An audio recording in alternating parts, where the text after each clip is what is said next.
Place à présent à l'invité de la rédaction. Ces dernières années, le discours sur l'importance de la transformation de l'Afrique prend de l'ampleur. Transformer l'Afrique, mais comment? Repenser les systèmes économiques, les politiques, l'éducation, l'agriculture et bien d'autres secteurs. Notre invité du jour ouvre la voie à une réflexion plus pragmatique. Docteur Samuel Maté, merci d'être avec nous. Merci Stéphane, merci aux téléspectateurs. Alors vous êtes l'auteur de l'ouvrage « Et si on repensait l'Afrique » ? Oui, tout à fait. Si je dois demander qu'est-ce qu'on doit retenir d'entrée de jeu de cet ouvrage, qu'est-ce qui a motivé la mise en œuvre de cet ouvrage? Écoutez Stéphane, c'est vraiment un sentiment profond de déception qui a manifesté, qui se manifeste au travers de cet ouvrage, où on se rend compte que dans les années 1960, des pays comme la Côte d'Ivoire, des pays comme le Ghana, en termes de développement, étaient en avance sur la Corée du Sud, étaient en avance sur Hong Kong, et même étaient trop en avance sur Dubaï.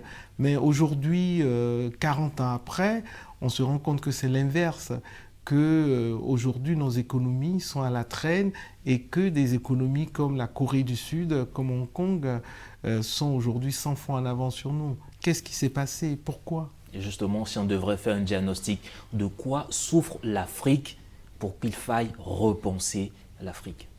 Oui, c'est-à-dire qu'il faut repenser l'Afrique parce que le diagnostic est d'autant plus violent dans le sens qu'aujourd'hui on se rend compte que l'Afrique a tout ce qu'il faut, ou tout ce que ces autres pays qui sont devenus développés n'avaient pas. L'Afrique a les ressources, on a la plus large étendue de terres arables, l'Afrique est un scandale géologique. On a pratiquement 60 à 70% des matières premières qui existent sur la Terre. Donc, et aujourd'hui, plus qu'encore, l'Afrique a les hommes.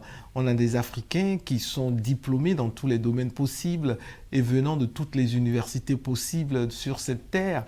Et ils ont été, dans plusieurs cas, dans ces universités, Harvard, etc., des majors de promotion. Donc l'Afrique a tous les ingrédients qu'il faut. Et alors on ne comprend pas pourquoi elle est toujours à la traîne et elle a le plus grand taux de pauvreté au monde et d'instabilité. Alors, comment justement repenser l'Afrique? Quels sont les secteurs prioritaires sur lesquels il faut intervenir?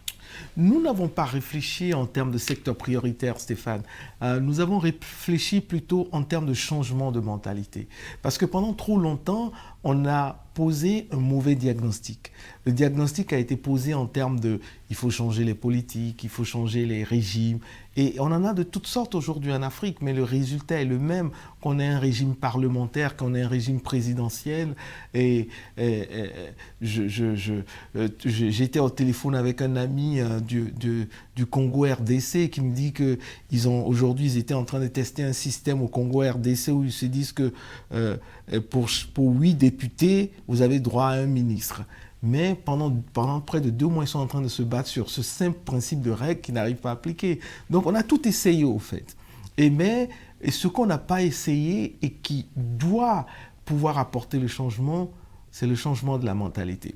Parce qu'on se retrouve avec 4 choses, au fait, qui ont caractérisé le développement de ces pays. C'est qu'on se retrouve avec des pays qui avaient les ressources naturelles, des pays qui avaient les hommes, ensuite, des pays, n'est-ce pas, qui avaient les institutions. C'est-à-dire qu'aujourd'hui, l'Afrique a ces 3 choses. On a les ressources naturelles, on a les hommes, on a des Africains qui sont compétents, qualifiés, et on a, dans tous les pays africains, on a les institutions. On a des parlements, on a des contre-pouvoirs, on a des hautes autorités de la bonne gouvernance, on a toutes ces institutions.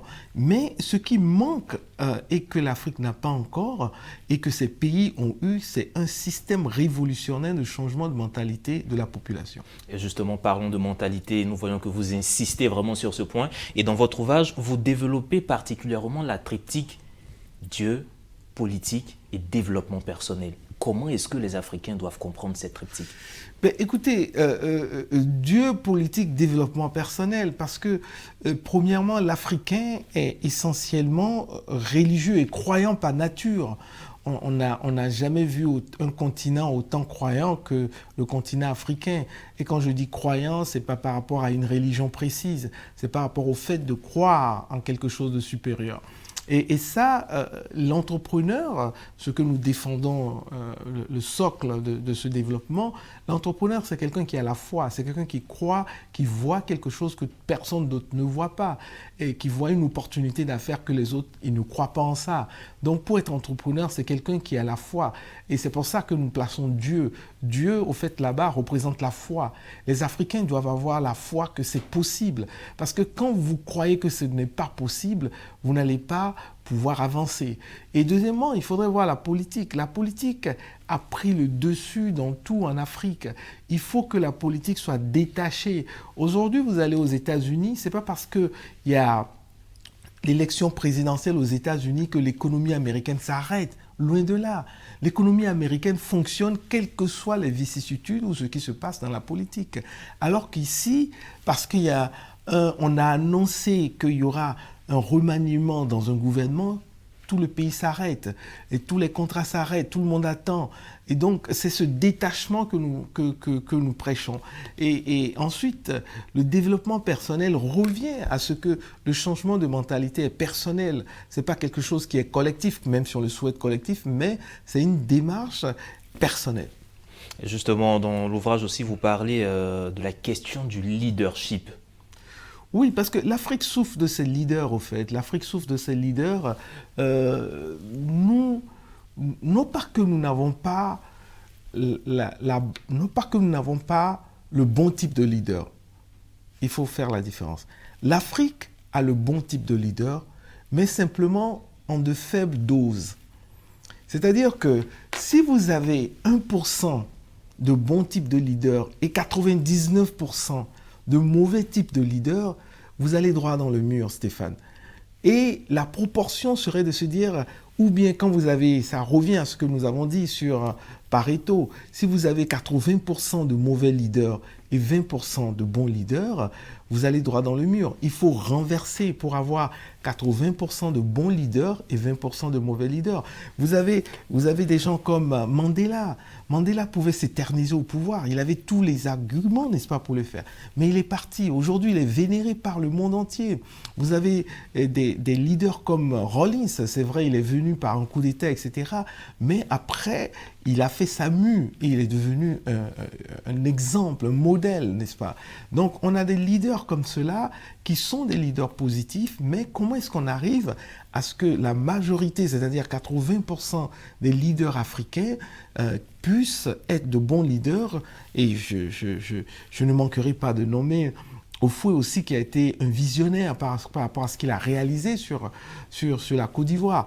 Contrairement à de mauvais leaders qui ne tiennent pas parole, qui donnent l'économie ou les opportunités qu'à eux-mêmes et à ceux qui les entourent, donc on a un problème.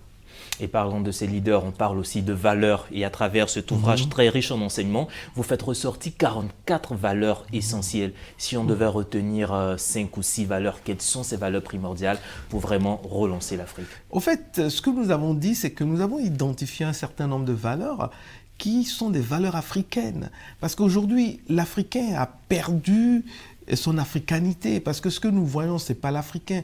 Si nous retournons dans l'histoire, on voit des royaumes, Vous savez qu'un des hommes les plus riches au monde, dans l'histoire des hommes, c'est un Africain, Kanka Moussa. Et on nous dit que Kanka Moussa, il était tellement riche que quand on évolue sa fortune aujourd'hui, ça paierait 1000 fois la fortune de Bill Gates. Et donc ici, on avait des royaumes comme le royaume du Ghana, le royaume du Mali, etc., qui étaient des superpuissances.